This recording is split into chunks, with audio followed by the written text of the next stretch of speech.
हाय मेरी YouTube family, hi YouTube सीमा के शौकों को स्वागत है। नमस्कार। मेरे शाही पनीर है, प्याज है, टमाटर है। आगे की रेसिपी दिखाते हैं।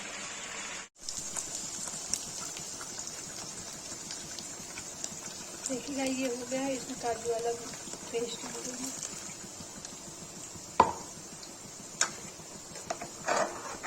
चला दूंगी। ये हो जाएगा तो इसे पनीर डाल के उबाल दूंगा।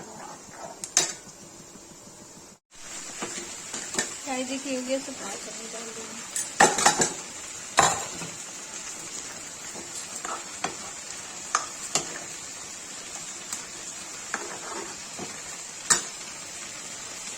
गाइस को पानी डाल दूंगी।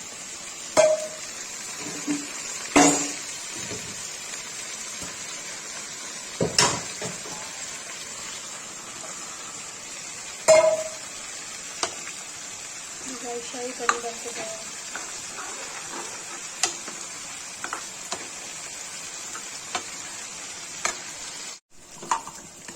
देखिएगा, इसमें मैंने कसूरी मेथी डाली, गोल मिर्च डाल दिया, मलाई डाला, थोड़ा सा क्रीम डाला। ये शाही पनीर बन के रेडी हो गई है।